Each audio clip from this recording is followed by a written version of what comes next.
सर्वांना नमस्कार करतो।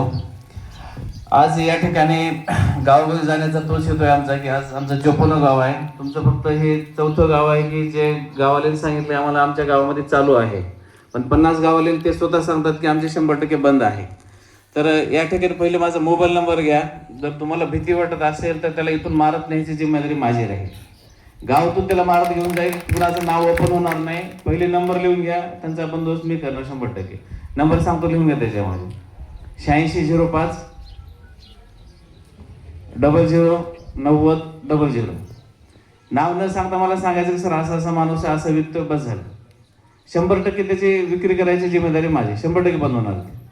आणखी एकदा नंबर सांगतो, मिस कॉल देऊ नका, माझाच नंबर आहे 8605 00 90 00। तर कुठली भीती न बाळगता सगळ्यांनी कॉल करा की असा झालेला आहे। आणि त्याच्या पुढे जाऊन मी सांगतो की तुमचे माता भगिनी एवढे स्ट्रॉंग असताना तुमच्या गावामध्ये विक्री करायचं कामच नाही। 50 माता भगिनी एवढे जमलेले जायचं आणि त्याला डोस द्यायचा। ठीक आहे, जुना काळ काय होता माहित नाही, पुढे काय ते पण माहित नाही, पण आज मी तुमच्या पाठीशी नाही, तुमच्या समोर उभा आहे।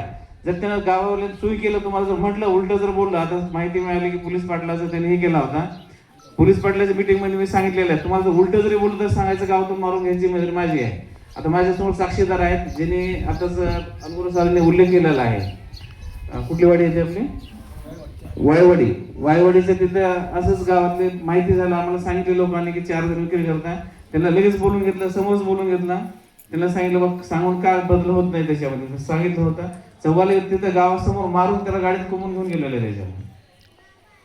तर तुमच्या गावात घाबरायचं बिलकुल कारण नाही, मी असेपर्यंत घाबरायचं काय कारण नाही। ओपन सांगत आहे त्याच्यामध्ये, तुम्हाला जर कोणी उलट बोललं दारू विकणाऱ्यांना तर त्याला सरळ करायची माझी जिम्मेदारी, 100% बंद करून टाकणार।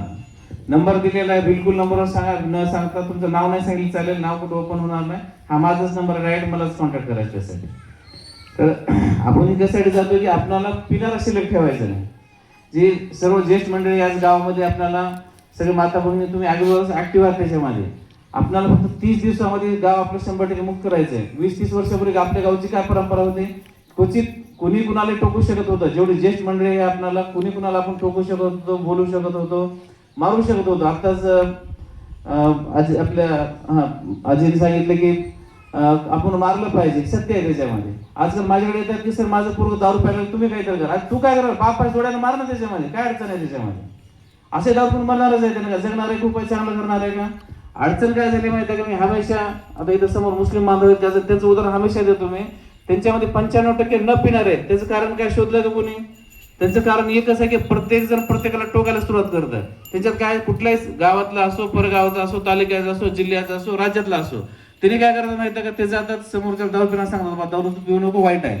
दुसरा आहे तो सांगतो दारू पिऊ नको, वाईट आहे। तिसरा आहे तो, चौथा आहे तो, पाचवा आहे तो, प्रत्येक जण येतात आणि त्याला सांगतात की दारू वाईट आहे, दारू तू सोडून दे।